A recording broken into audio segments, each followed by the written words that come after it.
दुनिया में सबसे ज्यादा तरक्की याफ्ता यही यूरोपियन और अमेरिकन अपने आप को समझते हैं, मगर ये कितने गंदे और कितने घिनौने, इनके घिनौनेपन की और इनकी गंदगी की एक मिसाल अभी सामने आई है। आजकल बड़ा चर्चा चल रहा है ना मीडिया में, जेफरी एप्स्टीन की फाइल्स खुली हैं। अमेरिका के डिपार्टमेंट ऑफ जस्टिस ने इंटरनेट पर जेफरी एप्स्टीन की फाइल को लीक किया है और ओपन किया है। कई लाख है उस फाइल में पेजेस। और ये जेफरी एप्स्टीन कौन था?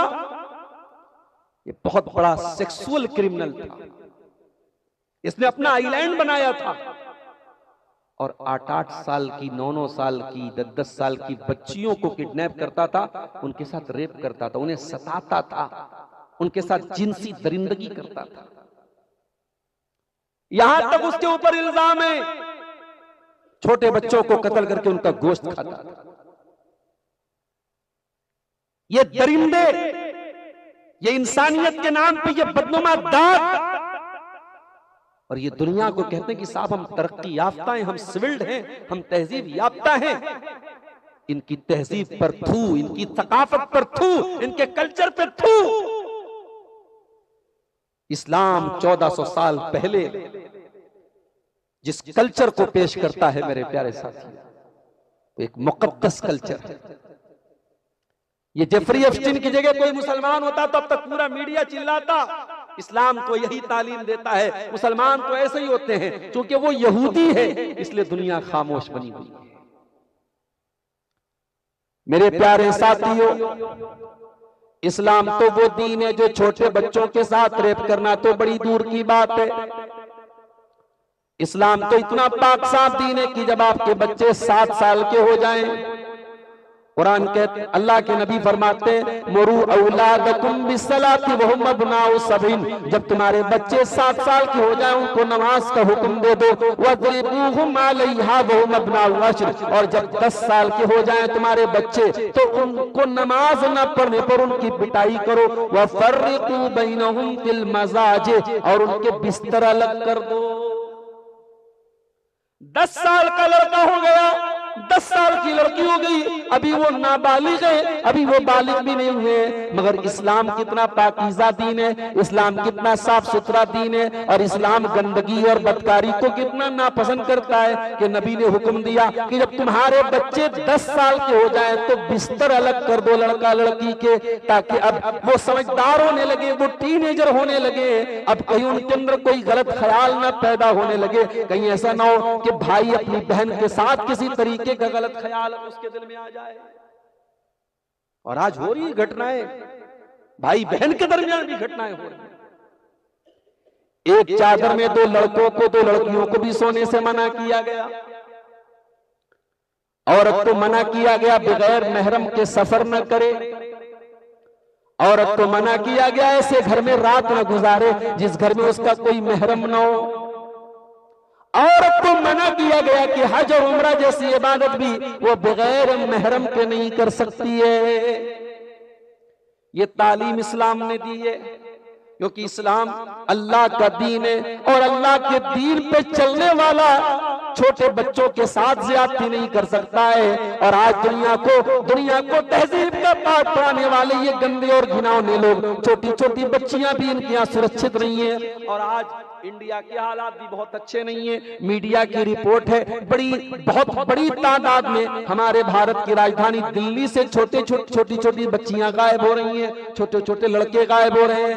या अल्लाह, ऐसा दौर भी हमें देखना था कि छोटी छोटी बच्चियों को भी माँ बाप को संभाल के रखना पड़ता है, माँ बाप को बड़ा ख्याल करना पड़ता है, कहीं छोटी बच्चियां भी जालिमों की भेंट न चढ़ जाएं, कहीं किसी दरिंदे की दरिंदगी की भेंट न चढ़ जाएं।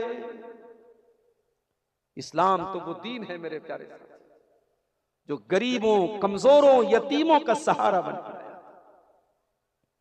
यतीम का कोई पूछने वाला नहीं होता, यतीम के हक में कोई आवाज उठाने वाला नहीं होता। और चूंकि मेरे नबी तो यतीम थे, और मेरे नबी से ज्यादा यतीम का दर्द कौन समझ सकता था। मेरे नबी तो पैदा ही यतीम हुए थे। आपने आंखें खोली, गोद में लेने वाला कोई बाप आपके सर पे न था, बाप का इंतकाल हो चुका था। आपको गोद में लेने वाला दादा था, दादा ने गोद में लिया था। जब आपने होश संभाला तो आपने देखा कि बाप नहीं है और 6 साल की उम्र आपकी होती है तो माँ भी आपको दागे मुबारकत दे के चली जाती है। ओ लोगों, अल्लाह की इसमें भी बहुत बड़ी हिकमत थी। अल्लाह ने अपने नबी को यतीम बनाया, इसमें भी अल्लाह की बहुत बड़ी हिकमत थी। जब बाप होता है तो बच्चे अपने बाप पर डिपेंड हो जाते हैं, जब माँ रहती है तो बच्चे अपनी माँ के ऊपर डिपेंड रहते हैं। लेकिन जब माँ भी नहीं है, जब बाप भी नहीं है, तो बचपन से ही बच्चा सेल्फ डिपेंड होता है, आत्मनिर्भर होता है। अल्लाह ने अपने नबी को यतीम बनाया ताकि बाप और माँ का साया न हो। अल्लाह ताला खुद अपने नबी की परवरिश में, अपने नबी की तरबियत में, अपने नबी के किरदार को बनाने में अल्लाह ताला अपनी रहमत और अपना करम फरमाए। इसीलिए कुरान में अल्लाह कहता है, अलम यजिदका यतीमन फआवा, ऐ मेरे नबी याद कीजिए आप यतीम थे, आप यतीम थे, आपके बाप भी दुनिया में नहीं थे, आपकी माँ भी दुनिया में नहीं थी। अल्लाह ने आपको फिर भी बेसहारा नहीं होने दिया। यतीम थे मेरे नबी, और यतीम से ज्यादा यतीम का दर्द कोई नहीं समझ सकता। इसीलिए अल्लाह के नबी जब अपनी माँ को याद करते थे तो रोने लगते थे। जिन औरतों ने आपको दूध पिलाया, जो रजाई माएं थी, वो कभी अगर आपके घर पे आ जाती थी, अल्लाह के नबी कुछ नहीं कर पाते तो इतना कर देते, अपने बदन पर की चादर बिछा देते। ओ अम्मा हलीमा, ओ तुमने मुझे बचपन में दूध पिलाया था, आ जाओ, ये मोहम्मद रसूलुल्लाह के बदन की चादर है, ये तुम्हारा बिस्तर बना देता हूं, तुम इस पर बैठ जाओ। ओ मेरी माँ हलीमा, ओ मेरी माँ सुहैबा, ओ मेरी माँ उम्मे ऐमन, ओ मुझे दूध पिलाने वाली मेरी माँ, मोहम्मद रसूलुल्लाह कुछ और तो नहीं कर सकता है, इतना कर सकता है कि अपनी चादर तुम्हारे लिए बिस्तर बना सकता है, अपनी चादर बिछा करके तुम्हें बिठा सकता है। एक दिन मां की बड़ी याद आई आपको, सहाबा को लेकर के आप मां की कब्र पर पहुंचे। ओ अहले हदीसो, हम शब बारात मनाने वाले तो नहीं है, हम साल की किसी एक रात में कब्रिस्तान जाने वाले तो नहीं है, मगर हाँ इतना जरूर कहूंगा, कब्रिस्तान जाया करो। हम इसलिए कब्रिस्तान नहीं जाते कि वहां जाके अगरबत्तियां जलाएंगे, हम इसलिए कब्रिस्तान नहीं जाते कि कब्रिस्तान को भी हम बिल्कुल महल जैसा बना दें। अभी बनारस का एक वीडियो मुझे किसी भाई ने भेजा, शबे बारात की रात का वीडियो। बनारस का एक कब्रिस्तान, इतनी लाइटें लगाई गई हैं, इतनी खुशबुएं लगाई गई हैं, इतने फूल बिछाए गए कि दूर से देख के लगता है कोई शादी का पिंडाल है। ओ लोगों, तुमने तो कब्रिस्तान की शक्ल ही बदल डाली है। मेरे नबी ने फरमाया था, ओ लोगों तुम कब्रिस्तान जाया करो, नहैतुकुम ज़ियारतिल क़ुबूर, मैंने पहले तुमको कब्रिस्तान जाने से मना किया था, मगर अब जाने की इजाजत दे रहा हूं, तुम कब्रिस्तान जाया करो। इसलिए जाया करो फ़इन्नहा तुज़क्किरुकुमुल आखिरा, कब्रिस्तान जाने से तुम्हें आखिरत की याद आएगी, मौत की याद आएगी। ओ कब्रिस्तान पे जाकर अगरबत्ती जलाने वालों, ओ कब्रिस्तान पर फूल बिछाने वालों, ओ औरतों को, लेडीज को सजा धजा के मेकअप करके हलवा माडा के साथ कब्रिस्तान जाकर के शब बारात मनाने वालों, तुमने तो अपने नबी की हदीसों का जनाजा ही निकाल दिया, तुमने तो कब्रिस्तान का मतलब ही उलट करके रख दिया। अच्छा, बड़ी अजीब बात यह है कि यह भी अकीदा रखा जाता है कि साहब शबे बारात को अब्बा की रूह घर में आती है, अम्मा की रूह घर में आती है, तो अब्बा और अम्मा के लिए हलवा बनता है। जिंदगी में माँ बाप बेचारे दवा के लिए तरस हैं, उनको दवाएं ना मिले। जिंदगी में माँ बेचारी, बेटा अलग हो गया, बहू अलग हो गया, 70 साल की बुढ़िया अपने हाथ से खाना बना के, रोटी बना के खाए, और ये बदबख्त, ये बेशरम उसके मरने के बाद शबे बारात पे हलवा बना रहा है अम्मा की खुशी की। और ये अकीदा रखा जाता है कि उनकी रूहें वापस आती हैं। ये गैर मुस्लिमों का अकीदा है, ये हिंदू भाइयों का अकीदा है। इस्लाम में मरने के बाद कोई आत्मा वापस नहीं आती मेरे प्यारे साथी। इस्लाम का कॉन्सेप्ट तो ये हत्ता इज़ा जा अहदहुमुल मौत क़ाल रब्बिरजिऊन, मरने के बाद इंसान कहता है अल्लाह मुझे एक बार तो दुनिया में दोबारा आने का मौका दे दे, एक बार एक चांस और दे दे, लअल्ली आमलु सालिहा। ऐ अल्लाह एक चांस और मांग रहा हूँ, लड़की की शादी करने के लिए नहीं मांग रहा हूँ, मकान अधूरा उसको बनाने के लिए नहीं मांग रहा हूँ, ऐ अल्लाह दुनिया में कारोबार फैलाने के लिए नहीं मंगा रहा हूँ, ऐ अल्लाह एक चांस और मांग रहा हूँ, एक जिंदगी और मांग रहा हूँ, एक जीवन दान और मांग रहा हूँ। क्यों मांग रहा हूँ? लअल्ली आमलु सालिहा। ऐ अल्लाह बड़ी बड़ी गुनाहों में, बड़े पापों में जिंदगी गुजरी है, बड़ी नाफरमानियों में जिंदगी गुजरी है। ऐ अल्लाह तुझको बहुत नाराज किया है, बहुत गुनाह किए, बहुत पाप किए, रातों में किया है, दिन में किया है, सबके सामने किया, अकेले में किया। ऐ अल्लाह एक चांस और दे दे, पश्चाताप करने का, तौबा करने का, नेक अमल करने का। ऐ अल्लाह एक जीवन तू और दे दे। मैं वादा करता हूँ, मैं प्रॉमिस करता हूँ, मैं प्रतिज्ञा करता हूँ, मैं अहद करता हूँ, मैं एग्रीमेंट करता हूँ, ऐ अल्लाह नेक अमल करूंगा, अमल साले करूंगा, अच्छा अमल करूंगा। अल्लाह फरमाता कल्ला it will never be happen, ये होने वाला नहीं है, ये कभी नहीं होगा। ऐ मेरे बंदे हमारा उसूल ही नहीं, हमारा कानून ही नहीं है कि मरने के बाद कोई दुनिया में दोबारा आ जाए। इस्लाम में मरने के बाद आत्मा कभी वापस नहीं आती।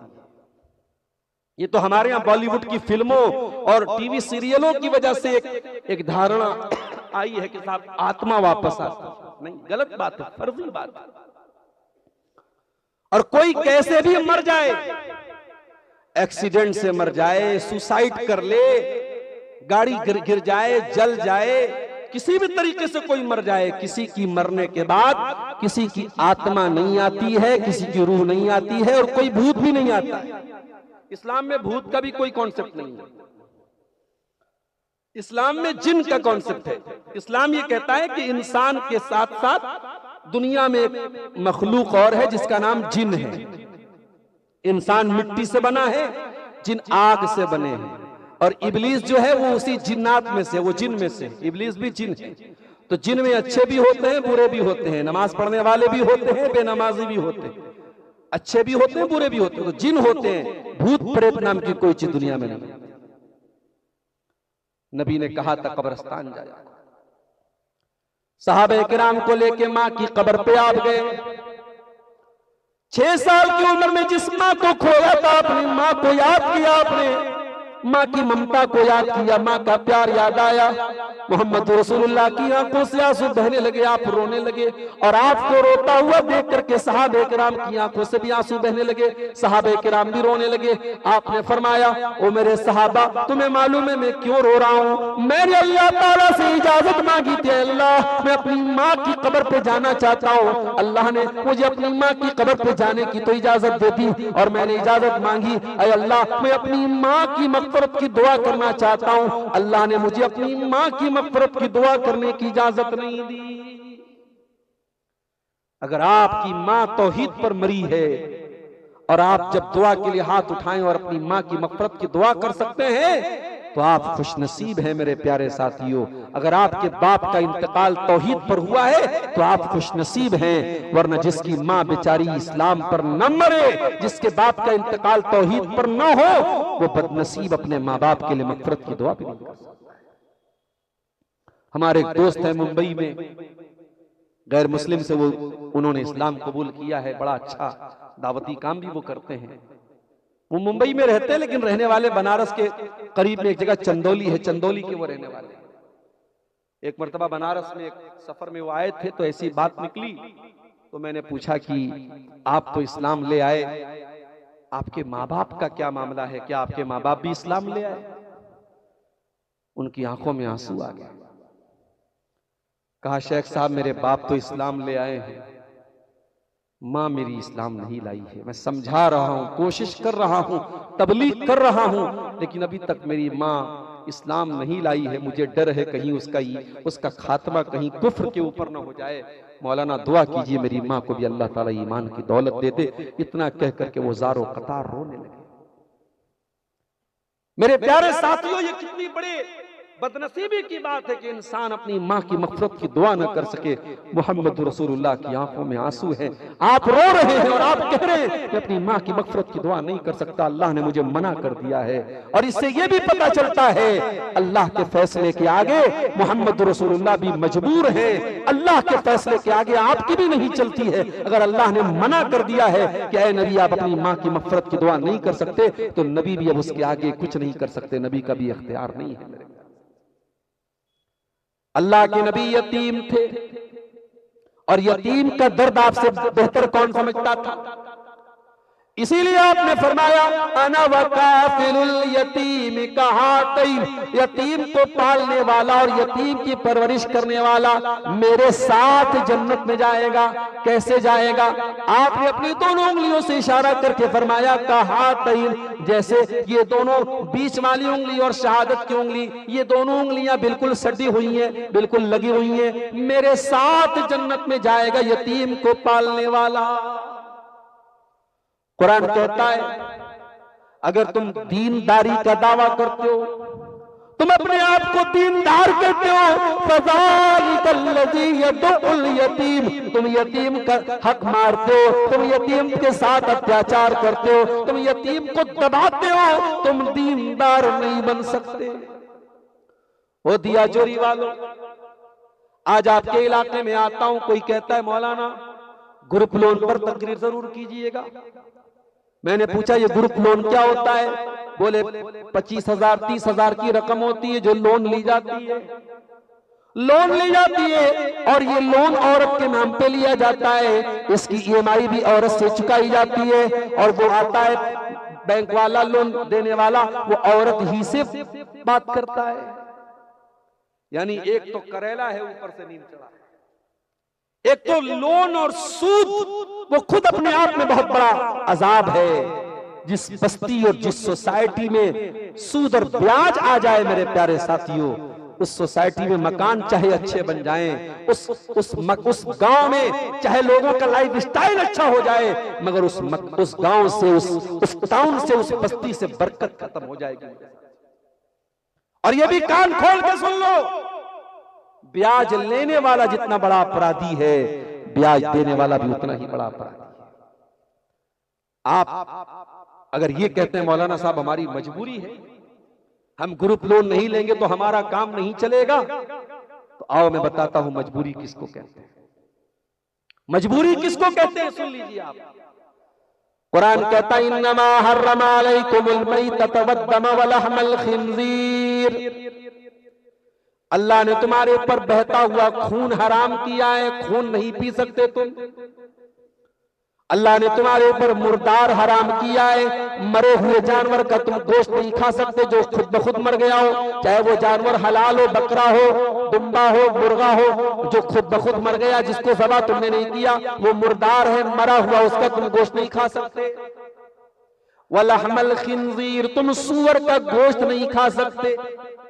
वमा उहिल्ला लिगैरिल्लाह, और जिस पर गैरुल्लाह का नाम लिया जाए, बड़े पीर साहब का नाम लिया जाए, ख्वाजा मोइनुद्दीन चिश्ती का नाम लिया जाए, किसी रसूल का नाम लिया जाए, किसी देवता का नाम लिया जाए, किसी देवी का नाम लिया जाए, जिस मिठाई पर जिस खाने पर किसी गैरुल्लाह का नाम लिया जाए, उसके नाम से ज़बा किया जाए, उसके नाम से चढ़ावा चढ़ाया जाए, वो चीज भी तुम्हारे लिए हराम है।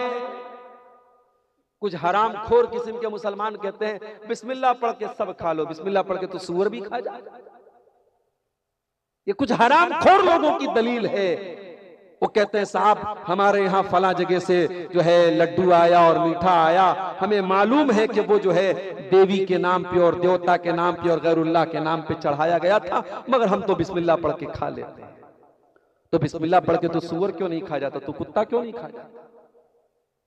जरा गौर करो, अल्लाह ने खून का जिक्र किया, अल्लाह ने मुर्दार का जिक्र किया, अल्लाह ने सूअर के गोश्त का जिक्र किया और उसके फौरन बाद फरमाया वमा उहिल्ला बिही लिगैरिल्लाह, जिस चीज के ऊपर अल्लाह के सिवा किसी और का नाम पुकारा जाए वो चीज भी तुम्हारे लिए हराम है। अब मजबूरी सुनिए क्या है।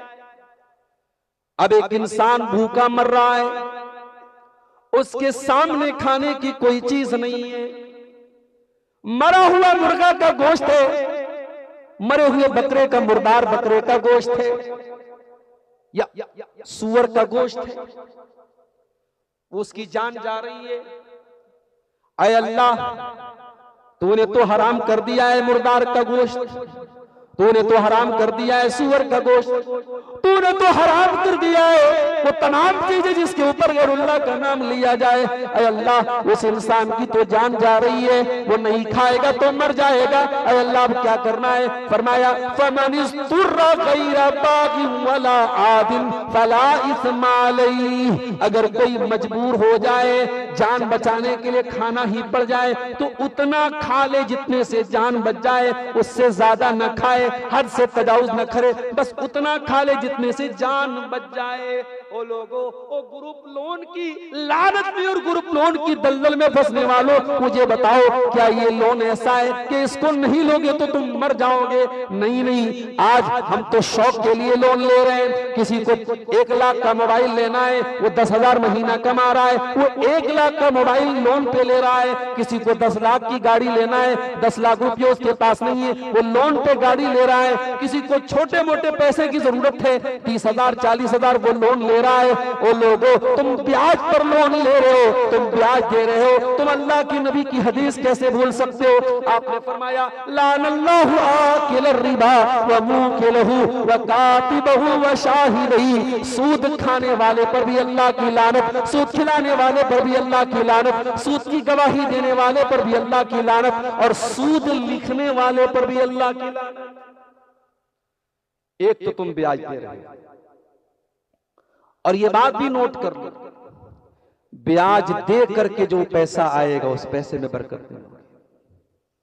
अरे आप तो 20-25 हजार की बात कर रहे हैं। मैं बरेली में गया, बरेली में गांव है, इलाका है धौरा टाटा, चावल का कारोबार होता है, करोड़पति लोग हैं। मुझे लोगों ने बताया मौलाना यहाँ बड़ी बड़ी मिलें लगी हुई हैं चावल की, और 10-10 लाख 20-20 लाख की मशीनें हैं, और बैंक से लोन पर लोग लेते हैं। और लोगों ने बताया कि मौलाना जिसने भी बैंक से लोन लेकर के मशीनें लगाई है उसका नुकसान हुआ है, वो बर्बाद हुआ है, उसके घर में बेदीनी आई है, उसके घर से बरकत खत्म हुई है। और क्यों न हो, मेरे रब का कुरान कहता है, और कयामत तक कुरान की आयत जिंदा रहेगी, और कुरान की आयत पुकारती रहेगी, यमहकुल्लाहु रिबा व युर्बिस सदकात, अल्लाह सूद और ब्याज को मिटाता है और अल्लाह सदका खैरात में बरकत देता है। जब जब मुसलमान ब्याज खाएगा, जब जब मुसलमान सूद खाएगा, जब जब मुसलमान सूद ब्याज देगा लेगा, उसके घर से बरकत खत्म हो जाएगी। अगर यतीम को धक्का देने वाला अल्लाह की नजर में नकली दीनदार है, तो ग्रुप लोन लेने वाला भी नकली दीनदार है। और यहां तक मुझे लोगों ने बताया कि लोन की रिकवरी लेने वाला जब आता है और टाइम पर पैसा नहीं मिलता है तो कभी कभी मां बहन की गाली भी देके जाता है। मुसलमानों, तुम्हारी गैरत कहां चली गई? अपने घर की औरतों को पहली बात तुमने गैर महरम के सामने लाके खड़ा कर दिया, उससे 4 बातें भी सुनवा रहे हो। इससे बेहतर तो तुम चुल्लू पर पानी लेके डूब मरते मेरे भाई।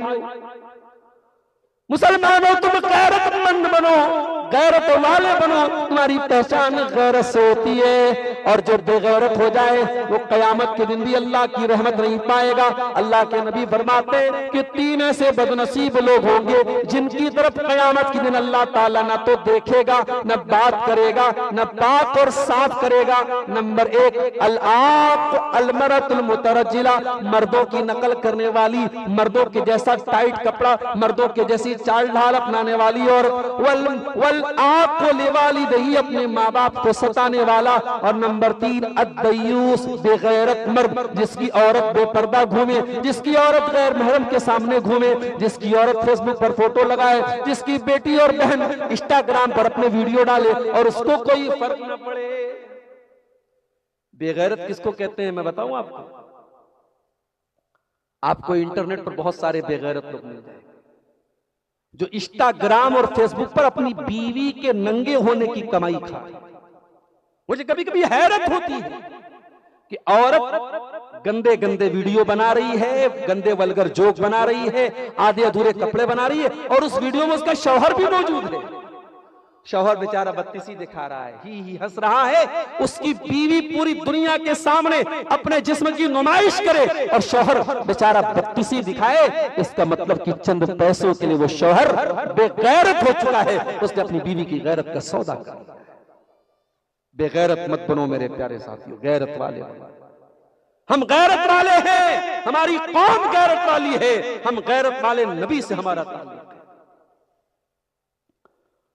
अल्लाह के नबी के एक सहाबी थे, उनका नाम साद इब्न उबादा था। उन्होंने एक मर्तबा कहा कि अगर मैं अपनी बीवी को किसी गैर मर्द के साथ देख लूंगा तो मैं उस आदमी को छोड़ूंगा नहीं, लो ज़रब तो भी सही, मैं उसको तलवार से खत्म कर दूंगा उस आदमी को।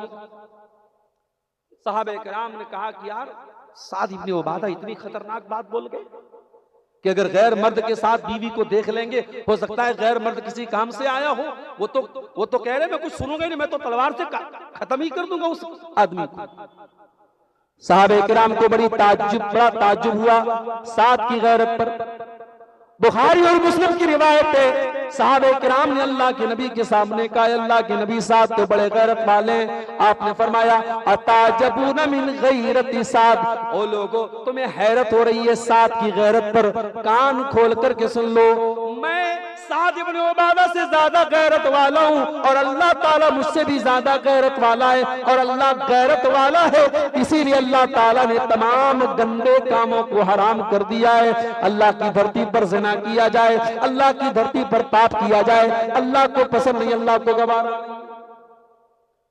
आज तो साहब दुनिया वहां पहुंच गई है कि लड़का लड़का शादी कर रहा है और अदालत कहती है कि आपको कोई एतराज नहीं है अगर लड़का लड़का साथ में रहना चाहता है और मियां बीवी की तरह साथ में रहना चाहता है, आपको एतराज का क्या हक हासिल है, वो आजाद है।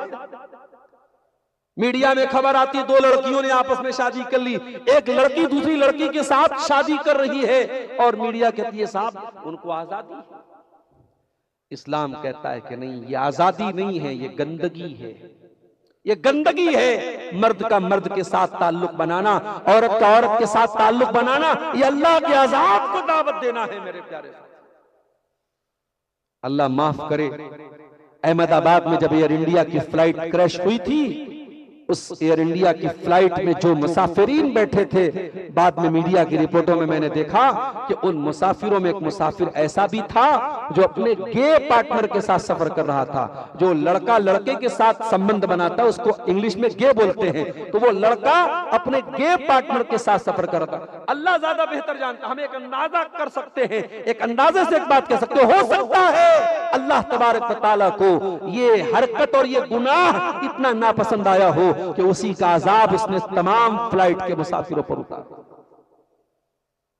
जब कौमे लूत पर अल्लाह का अजाब आया था तो क्या कौमे लूत के बच्चे नहीं थे, कौमे लूत की औरतें नहीं थी, लेकिन अल्लाह का अजाब आया तो पूरी कौम पर आया। आसमान से पत्थरों की बारिश हो गई, पूरी कौमे लूत को अल्लाह ताला ने उलट दिया, पूरी कौमे लूत को उलट दिया और आसमान से पत्थरों की बारिश हुई, क्योंकि लूत अलैहिस्सलाम की कौम ये दुनिया की पहली कौम थी जहां मर्द मर्द से संबंध बनाता था, जहां मर्द मर्द के साथ बदकारी करता था। ये गंदगी, ये गलत काम, ये बेहुदा काम, ये वल्गर काम दुनिया में इसी कौम ने शुरू किया था। और ये जुमला मेरा नोट कर लो, बुराई बहुत बड़ा पाप है, गुनाह बहुत बड़ा पाप है, लेकिन गुनाह की शुरुआत करना ये और बड़ा पाप है। दुनिया में सबसे पहली हत्या काबिल ने हाबिल की थी। जब तक दुनिया में हत्या होती रहेगी, कत्ल होता रहेगा, मर्डर होता रहेगा, अल्लाह के नबी फरमाते हैं कि काबिल की गर्दन पर उसका गुनाह पड़ता रहेगा, क्योंकि दुनिया में पहली हत्या अगर किसी ने की थी तो काबिल ने अपने भाई हाबिल की थी।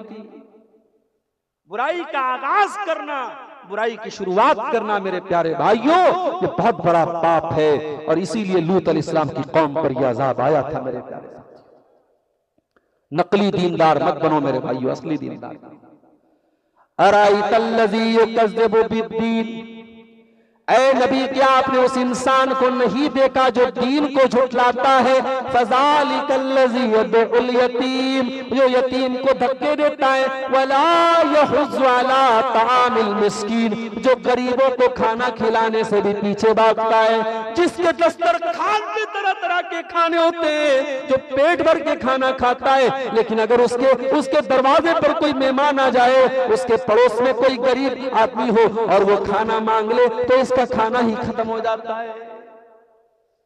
मेहमान को खाना खिलाना, भूखों को खाना खिलाना, गरीबों को खाना खिलाना, ये इस्लाम का कल्चर है मेरे प्यारे साथी। और जब किसी भूखे को खाना खिलाओ तो फेसबुक पर फोटो डालने के लिए खाना। हम लोग कहीं प्रोग्राम में जाते हैं, मौलाना साहब खाना खा रहे हैं, गोश्त खा रहे हैं, बोटी खा रहे हैं, चावल खा रहे हैं, वहां पर भी सेल्फी लेने वाले पहुंच जाते हैं। अरे भाई, वहां तो माफ कर दे, मौलवी बेचारा जब खाना खाए ने बैठा है, वहां पे भी तू फोटो ले रहा है। अब बाद में तू बोलेगा मौलवी खाता बहुत है। और बोलो भाई, बच्चे को मौलवी बनाओ तो कहेगा बेटे को मौलवी बनाएंगे तो खाएगा कहां से? और मौलवी को बुला के बोलता है कि ये बहुत खाता है। तो भाई एक बात तय कर लो, तुम एक तरफ कहते हो कि मौलवी खाता बहुत है और बेटे को मौलवी बनाने बोलो तो कहते खाएगा कहां से? मेरे प्यारे साथियों, आज हम और आप गौर करें कि मेहमान को खाना खिलाने में भी हमारी जान निकलती है, लेकिन इस्लाम का कल्चर है कि खाना खिलाया जाए, मेहमानों को, गरीबों को, यतीमों को खाना खिलाया जाए। और इसलिए नहीं कि उनके साथ सेल्फी लेना हो, इसलिए नहीं कि उनके साथ फोटो लेना हो, अल्लाह की रजा के लिए, अल्लाह को राजी करने के लिए खाना खिलाना चाहिए। कल जुमा का दिन है, जुमा के दिन आप फजर की नमाज पढ़ने मस्जिद में जाते हैं तो इमाम साहब दूसरी रकात में सूरह दहर पढ़ाएंगे। सूरह दहर में ये आयत आप सुनेंगे। अगर आप मस्जिद में जाएंगे और फजर पढ़ेंगे तो इमाम साहब सूरह दहर पढ़ेंगे और उसमें ये आयत भी आप सुनेंगे, वयुतिमूना अत्ताम अला हुब्बिही मिस्कीनन व यतीमन व असीरा। मेरे नेक बंदे यतीमों को खाना खिलाते हैं, कैदियों को खाना खिलाते हैं, गरीबों को खाना खिलाते हैं। और जब खाना खिलाते हैं तो क्या कहते हैं? इन्नमा नुतइमुकुम लिवजहिल्लाह, ऐ गरीबों, यतीमों, मिस्कीनों, हम तुम्हें अल्लाह की रजा के लिए खाना खिला रहे हैं। ला नुरीदु मिनकुम जज़ाअन वला शुकूरा, हमें तुमसे कोई बदला नहीं चाहिए, हमें तुमसे कोई शुक्रिया नहीं चाहिए। इन्ना नखाफु मिन रब्बिना यौमन अबूसन कमतरीरा, हमें तो कयामत के दिन का डर है, हमें तो अल्लाह ताला के अजाब का डर है। तो जो नकली दीनदार है वो तो एक टाइम का खाना भी किसी को खिलाने के लिए तैयार है। ओ मेरी प्यारी माँ बहनों, आज आपको भी अपना जायजा लेने की जरूरत है। आज मेहमान घर में आ जाए और शौहर आके कह दे, एक मेहमान आ रहा है, तो बीवी की पेशानी पर बल पड़ जाते हैं। मेहमान आ गया, रोटी ज्यादा बनाना पड़ेगा, गोश्त ज्यादा बनाना पड़ेगा, मेहनत ज्यादा करनी पड़ेगी। और मेरी प्यारी माँ बहनों, अगर कभी तुम्हारे घर पे मेहमान आ जाए तो तुम इसको खुश नसीबी समझ लेना। तुम मेहमान के लिए 2-4 रोटियां ज्यादा बना लेना, तुम मेहमान के लिए थोड़ी मेहनत ज्यादा कर लेना, इस पर भी इंशाअल्लाह तुमको सवाब मिलेगा। और मेरी प्यारी माँ बहनों, नबी के दौर में एक सहाबी अल्लाह के नबी के पास आते हैं, अरे अल्लाह के नबी, कई दिनों का भूखा हूं, कुछ खाने को तो खाना खिला दीजिए। नबी ने अपने घर में पूछा, अपनी बीवियों से पूछा कि अगर कुछ खाने का हो तो भिजवा दो। नबी की 9 बीवियां थी, 9 दस्तरखान थे, 9 किचन थे, 9 बीवियां खाना बनाया करती थी। लेकिन 9 की 9 बीवियों की तरफ से जवाब आया, अरे अल्लाह के नबी, आज हमारे घर में खाने को कुछ भी नहीं है। अरे अल्लाह के नबी, आज हमारे घर में खाने को कुछ नहीं है। ओ दिया जोरी वालों, आज आपके घर में माशाअल्लाह, जब आप अपने घर का रेफ्रिजरेटर खोलते हैं, जब अपने घर का फ्रिज खोलते हैं, उसमें तरह तरह के फल फ्रूट भी मौजूद हैं, उसमें दूध और मक्खन भी मौजूद है, उसमें तरह तरह की नेमतें मौजूद है। आपके किचन में हर वक्त खाने को कुछ न कुछ मौजूद है। ओ लोगों, तुम कितने खुश नसीब हो, अल्लाह ने तुमको कितनी नेमतों से नवाजा है। ये मोहम्मद रसूलुल्लाह का घर है, ये अल्लाह के आखिरी नबी का घर है। और नबी की 9 बीवियों के घर में, किसी बीवी के घर में खाने को कुछ भी नहीं है। 9 बीवियों ने जवाब दे दिया, अरे अल्लाह के नबी, हमारे घर में खाने को कुछ नहीं है। नबी ने पूछा, ऐ मेरे सहाबा, ये मेरा मेहमान है, कोई है जो अपने घर में मेरे मेहमान को ले जाके खाना खिला दे। हजरत अबू तलहा खड़े हुए, ऐ अल्लाह के नबी, आपका मेहमान मेरा मेहमान है, मैं घर में लेके जा रहा हूँ, मैं खाना खिलवा रहा हूँ। हजरत अबू तलहा घर पहुंचे, बीवी से कहा, ऐ मेरी प्यारी बीवी, मैं नबी का मेहमान लेके आया हूँ, अल्लाह के नबी का मेहमान हमारा मेहमान बन के आया है, जल्दी से खाना निकाल दो। बीवी ने कहा, ऐ मेरे शौहर, क्या बताऊं, आज खाना बहुत थोड़ा सा है, हमारे खाने भर का भी खाना नहीं है, बच्चों के भर का खाना है, अब हम क्या खाएं, बच्चों को क्या खिलाएं, मेहमान को क्या खिलाएं। कहा कोई बात नहीं, नौवे मिस्रियान, ऐ मेरी प्यारी बीवी, बच्चों को बैला फुसला के सुला देना और मैं मेहमान को लेके आता हूँ, तुम प्लेट में खाना रख देना और मेरे सामने खाली प्लेट रख देना। जैसे ही खाने का टाइम आए, तुम चिराग की बत्ती को बुझा देना, तुम लाइट को ऑफ कर देना, तुम रोशनी को बंद कर देना। मेहमान के सामने मैं ये ड्रामा करूंगा कि मैं खाना खा रहा हूँ, ताकि मेहमान को ये ना लगे कि वो तो खा रहा है और उसका मेजबान भूखा है। ऐ मेरी बीवी, मेहमान का पेट भर जाए, ये नबी का मेहमान है, मेहमान का पेट भर जाए, हमारा क्या है, हम आज भूखे रह लेंगे, कल फिर खा लेंगे। चुनांचे इन दोनों मियाँ बीवी ने ऐसा ही किया, बच्चों को बहला फुसला के सुलाया और खाली बर्तन रख करके अबू तलहा मुंह चलाते रहे, हाथ चलाते रहे और मेहमान ने पेट भर के खाना खा लिया। जब मेहमान ने खाना खा लिया और रात गुजर गई, सुबह हुई और अबू तलहा रज़ी अल्लाह तआला अन्हु अल्लाह के नबी के पास आए। नबी अकरम ने फरमाया, ऐ अबू तलहा, तुम्हारे अमल से और तुम्हारी बीवी के अमल से अल्लाह ताला बहुत खुश हुआ है, अल्लाह ताला ने बहुत अल्लाह ताला खुश हुआ है और अल्लाह ने कुरान की आयत नाजिल कर दी है, वयुतिरून अला अनफुसिहिम वलौ कान बिहिम खसासा। मेरे नबी के अंसारी साहबा वो हैं, मेरे नबी के मदीना के अंसारी साहबा वो हैं जो अपना हक कुर्बान करके दूसरों को खाना खिला देते हैं, जो खुद भूखे रह के दूसरों को खाना खिला देते हैं। ये थे सहाबा, ये थे असली दीनदार। और जो हमारी तरह नकली दीनदार होते हैं, उनकी क्या हालत होती है, वला फज़ालिकल्लज़ी यदउल यतीम वला यहुज़्ज़ु अला तामिल मिस्कीन। जो नकली दीनदार है वो गरीब को खाना तक नहीं खिलाता। फ़वैलुल लिल मुसल्लीन। फिर जरा गौर से सुनना दिया जोरी वालों, तुमने कभी कभी दीनदारी का मतलब ये भी समझ लिया है, चोरी करते रहो, बहन का हक मारते रहो, ब्याज का काम करते रहो, हराम धंधा करते रहो, लेकिन पांचों टाइम पाबंदी से नमाज पढ़ो, मस्जिद में पहली सफ में रहो। माफ करना मेरे भाई, मैं ऐसे आदमी की नमाज को गलत नहीं कह रहा हूं, लेकिन नमाज पढ़ लेना ये काफी नहीं है मेरे प्यारे साथी। अगर एक इंसान नमाजी है पांचों टाइम का, तो ये इस बात की गारंटी नहीं है कि वो असली दीनदार है। कुरान क्या कह रहा है, फवैलुल लिल मुसल्लीन। बर्बादी है, वेल है, जहन्नम है नमाज पढ़ने वालों के लिए। हाय अल्लाह, ये तो बड़ी खतरनाक बात तूने कह दी। हम तो आज तक यही तकरीर सुनते थे, नमाज पढ़ो नमाज पढ़ो। हम तो नमाज में पहली सब में जा रहे हैं, हम तो जाड़े के मौसम में ठंडे ठंडे पानी से वजू करके पहली सब में शामिल हो रहे हैं। अय अल्लाह, तू तो नमाज पढ़ने वालों को भी जहन्नम में जाने की बात कह रहा है। अय अल्लाह, फिर दीनदार कौन है?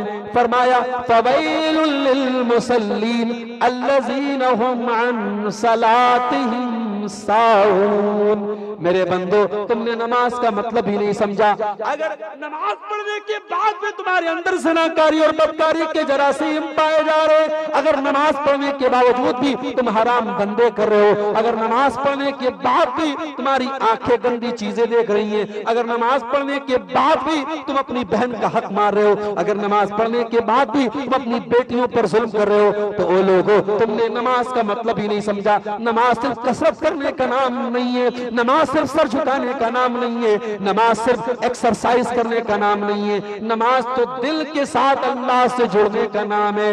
अल्लज़ीना हुम अन सलातिहिम साहून। ऐसे नमाजियों के लिए बर्बादी है जो नमाज से गाफिल हैं, जिन्होंने नमाज का मतलब ही नहीं समझा। किसी शायर ने बड़ी सच्ची बात कही है, मैं जो सर पर सजदा हुआ कभी तो जमीन से आने लगी सदा, मैं जो सर पर सजदा हुआ कभी तो जमीन से आने लगी सदा, तेरा दिल तो है सनम आशना तुझे क्या मिलेगा नमाज में। ऐ मुसलमान, जब तूने अपने दिल में दुनिया के बुतों को सजा के रखा है, कभी माल का बुत है, कभी औरत का बुत है, कभी दुनिया की मोहब्बत का बुत है, तो अपने दिल में इन बुतों को सजा के सजदा कर रहा है। अरे पहले बुतों को तोड़ के आ, पहले अपने दिल से माल की नाजायज मोहब्बत को निकाल के आ, अपने दिल से दुनिया की मोहब्बत को निकाल के आ। जैसे सहाबा ने माल की मोहब्बत को निकाला था, जैसे सहाबा ने दुनिया की मोहब्बत को निकाला था। क्या सहाबा को माल से मोहब्बत नहीं थी? माल से मोहब्बत तो नेचुरल है, सहाबा को भी थी माल से मोहब्बत, मगर सहाबे किराम ने जब मौका आया अपने दिल से माल की मोहब्बत को निकाल दिया। एक सहाबी का खजूरों का बाग था, अपने खजूरों के बाग की बाउंड्री कर रहे थे। उनके पड़ोसी का एक खजूर का पेड़ रास्ते में आ रहा था जो बाउंड्री में रुकावट बन रहा था। उन्होंने अपने पड़ोसी से कहा कि भाई, मुझे अपने खजूर के बाग की बाउंड्री करना है, तुम्हारा ये पेड़ मेरी बाउंड्री में आड़े आ रहा है, तो अपना ये पेड़ मुझे बेच दो। वो आदमी मुनाफिक था, उसने कहा नहीं बेचूंगा। साहबी अल्लाह के रसूल के पास आए, अरे अल्लाह के नबी, मैं अपने बाग की बाउंड्री करना चाहता हूं, एक खजूर का पेड़ बीच में आ रहा है, मैंने उससे खरीदने की भी बात की मगर वो नहीं दे रहा है। नबी ने उस आदमी को बुलाया, कहा तुम अपने खजूर का पेड़ इसको दे दो, मैं तुम्हें जन्नत में एक बहुत बड़ा खजूरों का बाग का वादा करता हूं, तुम्हें जन्नत में खजूरों का बाग मिलेगा। वो मुनाफिक आदमी तब भी तैयार नहीं हुआ। इतना बड़ा ऑफर अल्लाह के रसूल ने पेश किया, जन्नत में खजूरों का पूरा बाग मिलने की बात कही, मगर वो मुनाफिक तैयार ना हुआ। सहाबा में एक सहाबी बैठे हुए थे, उनका नाम अबू दहदा था। अबू दहदा के पास बहुत बड़ा खजूरों का बाग था। अबू दहदा ने उस मुनाफिक से कहा, मेरे भाई तू एक काम कर, ये जो पेड़ है, इस पेड़ के बदले अल्लाह के रसूल ने जन्नत में खजूर का बाग देने का वादा किया है और तू ये देने को तैयार नहीं। एक काम तू कर, तो ये पेड़ मुझको बेच दे, मैं बहुत बड़ा खजूरों का बाग तुझको फ्री में दे देता हूं। तू इस एक पेड़ के बदले मुझसे पूरा खजूरों का बाग ले ले, मैं इस पेड़ के बदले जन्नत में बाग चाहता हूं। मुनाफिक आदमी था वो, दुनियादार आदमी था, वो तैयार हो गया और अबू दहदा ने वो खजूरों का पूरा बाग दे दिया और वो एक पेड़ खरीद करके अपने मुसलमान भाई को दे दिया कि भाई तुम ले लो और अपने मकान की बाउंड्री कर लो। उसके बाद अबू दहदा अपनी बीवी के पास आते हैं। बीवी उसी खजूरों के बाग के अंदर काम कर रही थी। अबू दहदा गेट के बाहर, दरवाजे के बाहर से अपनी बीवी को आवाज देते हैं, ऐ उम्मे दहदा बाहर आ जाओ, ये खजूरों का बाग मैंने बेच दिया है। और ऐ उम्मे दहदा, ये खजूरों का बाग मैंने एक पेड़ के बदले बेचा है, एक पेड़ मैंने लिया है और इस पूरे बाग को मैंने दे दिया है। लेकिन ऐ उम्मे दहदा, वो एक पेड़ लेकर के अल्लाह के नबी से मैंने जन्नत में खजूरों के बाग का वादा हासिल कर लिया है। उम्मे दहदा फौरन खजूरों के बाग से बाहर निकली और कहने लगी, ऐ मेरे शौहर, ऐ मेरे सरताज, आपने कोई घाटे का सौदा नहीं किया है, आपने बड़े प्रॉफिट का सौदा किया है, आपने बड़े मुनाफे का सौदा किया है, आपने बहुत बहुत फायदा कमाया है, आपने कोई घाटे का मुनाफे का कोई घाटे का सौदा नहीं किया है। माल से मोहब्बत तो सहाबा को भी थी मेरे भाई, लेकिन जब मौका आया उन्होंने माल की मोहब्बत को दिल से निकाल दिया। जंगे तबूक का मौका याद करो मेरे साथी, वो ग्रुप लोन के नाम पे चंद पैसों के लिए इस्लाम और शरीयत का जनाजा निकाल देने वाले मेरे भाइयों, जरा सहाबा के हालात पे गौर करो। सुहैब रूमी रज़ी अल्लाह ताला अन्हु, ये सहाबी रसूल हैं, ये बचपन में मक्का में आए थे, बड़े गरीब थे। मक्का में इन्होंने धीरे धीरे तिजारत किया, बिजनेस किया, पैसा कमाया और जब ये इस्लाम ले आए लोग इनको बहुत सताने लगे, बहुत परेशान करने लगे। जब अल्लाह के नबी मदीना जाने लगे, जब अल्लाह के नबी मदीना जा चुके थे, हजरत सुहैब रूमी रजी अल्लाह ताला भी मदीना जाना चाहते थे। एक दिन अपनी जिंदगी का, अपने जिंदगी भर की कमाई को, अपने सारे माल को इकट्ठा किया और सब ले दे करके मदीना जाने लगे। मक्का के काफिरों ने इनके ऊंट की नकेल को पकड़ लिया, इनके ऊंट की लगाम को पकड़ लिया और कहा, ऐ सुहैब कहां जा रहे हो? कहा मैं मदीना जा रहा हूं, अपने नबी के पास जा रहा हूं। कहा ऐ सुहैब तुम सारा माल लेकर के मोहम्मद रसूलुल्लाह के पास जाना चाहते हो, हम तुम्हें जाने नहीं देंगे। कहा फिर क्या करोगे? कहा ऐ सुहैब तुम्हें जाना है तो जाओ, लेकिन ये माल तो तुमको छोड़ के जाना पड़ेगा, ये पैसा तो तुमको छोड़ के जाना पड़ेगा। ऐ सुहैब तुम जब बचपन में मक्का में आए थे तो तुम्हारे पास फूटी कौड़ी नहीं थी, हमारे बीच में रह के तुमने बिजनेस किया, कारोबार किया, पैसा कमाया और आज सब लेके मदीना जाना चाहते हो। ऐ सुहैब हम एक ही शर्त पर तुमको जाने देंगे, सारा माल तुमको छोड़ के जाना पड़ेगा। ओ लोगों, माल कब पूरी जिंदगी की कमाई थी, पूरी जिंदगी का माल था। सुहैब रूमी ने 10 मिनट का टाइम भी नहीं मांगा, 5 मिनट का टाइम भी नहीं मांगा, 5 सेकंड भी नहीं लगाए और कहा कि ठीक है ऐ मक्का के काफिरों, अगर तुम्हारी इसी में खुशी है तो ठीक है, मैं सारा माल तुम्हारे हवाले कर रहा हूं। और वहीं से सुहैब रूमी सारा माल उनको दे करके खाली हाथ मदीना पहुंचते हैं। मदीना पहुंचे, सुबह सवेरे फजर का टाइम था, नबी अकरम सल्लल्लाहु अलैहि वसल्लम फजर की नमाज पढ़ा रहे थे।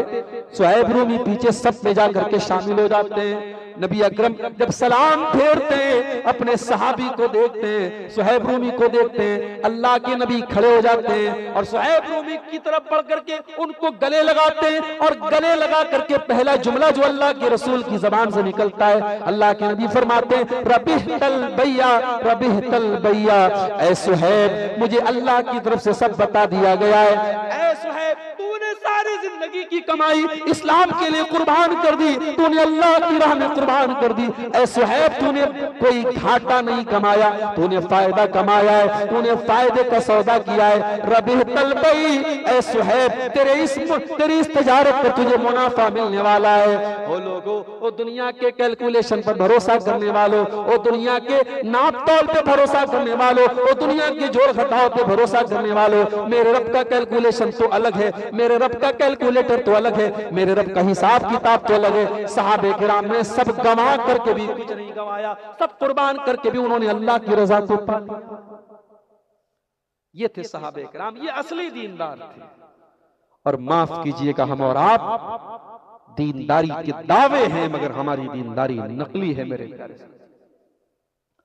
फवैलुल लिल मुसल्लीन, बर्बादी ऐसी नमाज पढ़ने वालों के लिए, अल्लज़ीना हुम अन सलातिहिम साहून, जो नमाज पढ़ते तो है मगर उनका दिल कहीं और होता है, दिमाग कहीं और होता है, जो नमाज से गाफिल होते हैं। अल्लज़ीना हुम युराऊन, जो रियाकारी करते हैं, जो दिखावा करते हैं। अरे आज तो दिखावा इतना बढ़ गया, उम्रा करने जाते हैं लोग, वहां पे भी इबादत कम हो रही है, सेल्फी ज्यादा ली जा रही है।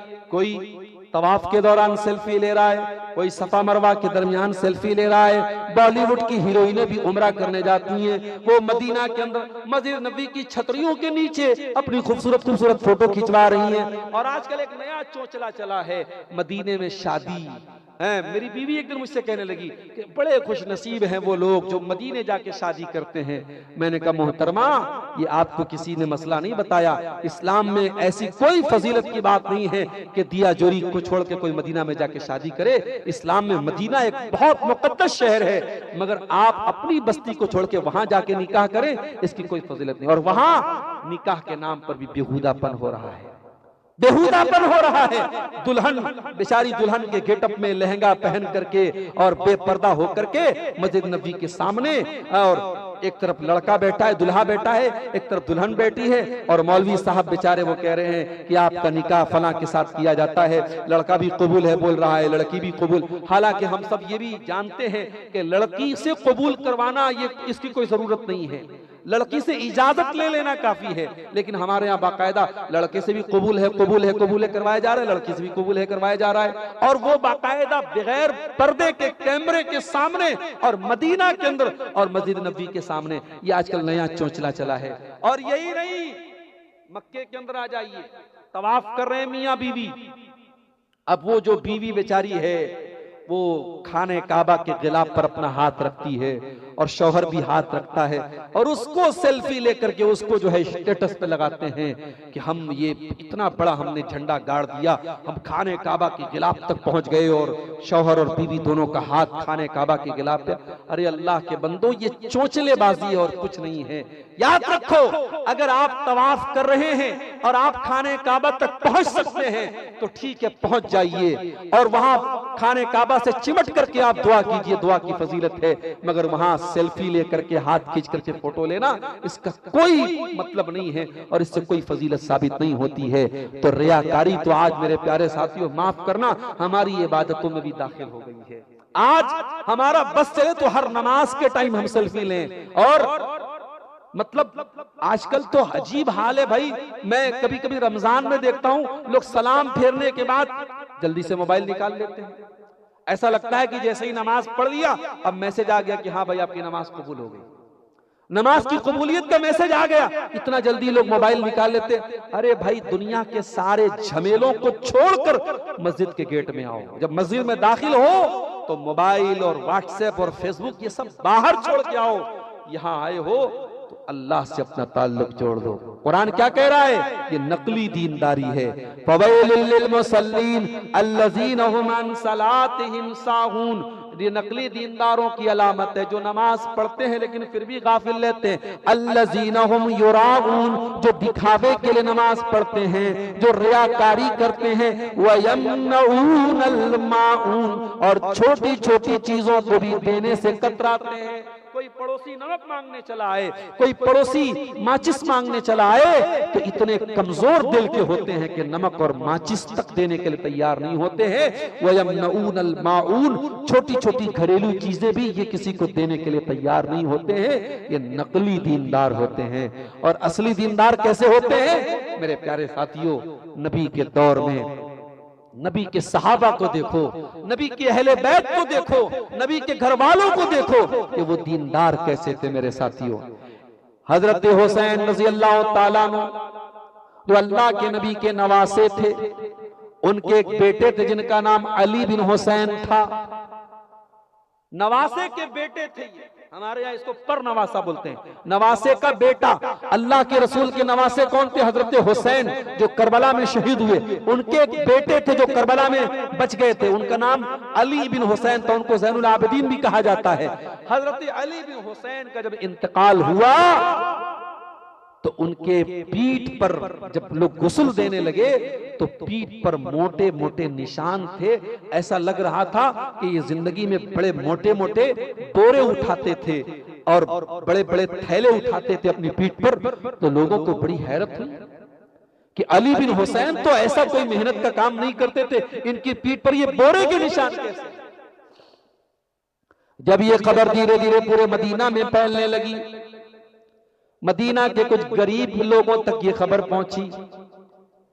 उन्होंने आकर के कहा, हमें मालूम हो गया है कि ये अली बिन हुसैन की पीठ पर ये निशान कैसे हैं। कहा कैसे मालूम हो गया? कहा हर महीने की पहली तारीख को हमारे घर में कोई अल्लाह का बंदा रात में आता था और अपनी पीठ पर अनाज की बोरी लाद के लेके आता था, महीने भर का राशन लेके आता था, हमारे घर में रख के चला जाता था। हम सुबह दरवाजा खोलते थे, महीने भर का राशन हमारे घर पे मौजूद रहता था।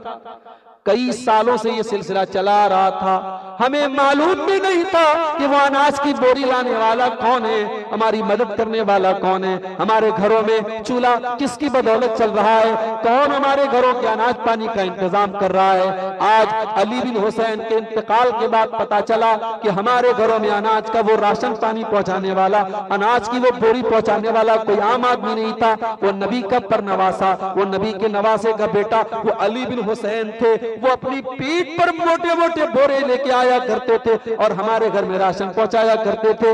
मेरे प्यारे साथियों, अल्लाह के नेक बंदे ऐसे हुआ करते हैं, वो नेकी करके नेकी का प्रचार नहीं करते हैं, और जो नकली दीनदार होते हैं वो नेकी कम करते हैं और प्रचार ज्यादा करते हैं। आजकल मस्जिदें, आपका ये जलसा भी मस्जिद की तामीर के लिए हुआ है, मुझे नहीं मालूम कितना चंदा हुआ और कितना लोगों ने चंदा दिया, मगर एक बात कहना चाहता हूं मेरे साथ, आज हम मस्जिदों में चंदे भी देते हैं तो देखा देखी देते हैं। अच्छा फला सेठ साहब ने 1 लाख दिया, चलो मैं 5 लाख देता हूं। हम दूसरों का इंतजार करते रहते हैं। याद रखना मेरे प्यारे साथियों, अगर आप मस्जिद में चंदा देते हैं तो यह आपके ईमान का तकाजा है, यह आपके ईमान की निशानी है। और मस्जिद बनाना सबके बस की बात नहीं है। कुरान क्या कहता है? इन्नमा यामुरु मसाजिद अल्लाह, अल्लाह की मस्जिदों को वही लोग बना सकते हैं मन आमना बिल्लाहि वल यौमिल आखिर, जो ईमान रखते हैं अल्लाह के ऊपर, जो कयामत के दिन के ऊपर ईमान रखते हैं। वलम यख्शा इल्लल्लाह, और जो अल्लाह ताला से डरते हैं। इसका मतलब ये हुआ कि मस्जिद बनाना ये सबके बस की बात नहीं है, लेकिन मस्जिद वो लोग बनाएंगे जो इखलास के साथ बनाएं, जिनके दिल में अल्लाह की रजा हो। वरना कयामत की एक निशानी अल्लाह के नबी ने यह भी बयान फरमाई है कि आखिरी जमाने में मस्जिदें बड़ी शानदार शानदार बनेंगी, लेकिन मस्जिद में कोई 2 रकात नमाज पढ़ने के लिए तैयार नहीं। और मसला याद रखो, आज लोग मस्जिद में जाते हैं पेशाब करने के लिए। मस्जिदों को लोगों ने शौचालय, सार्वजनिक शौचालय बना के रखा है। लोग रास्ते में इस्तिंजा लगेगी तो तलाश करेंगे मस्जिद कहाँ है। मस्जिद में गए, इस्तिंजा करके चले आए। अरे मस्जिद में जब भी जाओ 2 रकात नमाज पढ़ो, ये मस्जिद का हक है। अल्लाह के नबी ने इसको कयामत की निशानी करार दिया था कि कयामत के पहले वो दौर आएगा कि लोग मस्जिद में जाएंगे और 2 रकात नमाज तक नहीं पढ़ेंगे। आज मस्जिदों में लोग बैठ करके दुनियावी बातें करते, राजनीति की बातें करते, नहीं करना चाहिए। हजरत उमर फारूक रजी अल्लाह ताला ने 2 लोगों को देखा, वो मस्जिद में बैठ करके ऊंची आवाज में बात कर रहे थे। हजरत उमर ने उनको बुलवाया, इधर आओ, कहां से आए हो? उन लोगों ने कहा हम ताइफ से आए हैं। हजरत उमर ने कहा अगर तुम मदीने के होते तो बड़ी पिटाई करता। तरफान अस्वातकुमा फी मस्जिद रसूलिल्लाह सल्लल्लाहु अलैहि वसल्लम, तुम अल्लाह के रसूल की मस्जिद में अपनी आवाज क्यों बुलंद कर रहे हो? और रसूल की मस्जिद या दुनिया की किसी भी मस्जिद में आवाज बुलंद करना और चीखो पुकार करना और दुनियावी बातें करना, ये मस्जिद के आदाब के खिलाफ है मेरे प्यारे साथियों। और वही बात कुरान कह रहा है कि जो नकली दीनदार होते हैं वो मस्जिद नहीं बना सकते। असली दीनदारों की पहचान, ईमान वालों की पहचान ये है कि वो मस्जिद बनाते हैं। मेरे प्यारे साथियों, मैं दुआ कर रहा हूँ ये मस्जिद जिसकी तामीर के लिए आज का ये प्रोग्राम हो रहा है, अल्लाह जल्द से जल्द इसकी तामीर को हम सबको मुकम्मल करने की तौफीक दे। लेकिन हाँ, वो शेर भी याद रखिएगा, मस्जिद तो बना ली शब भर में ईमा की हरारत वालों ने, मन अपना पुराना पापी था बरसों में नमाजी बन न सका। आज मस्जिदें तो बन जाती हैं, लेकिन मस्जिदों को आबाद करना बड़ा मुश्किल होता है।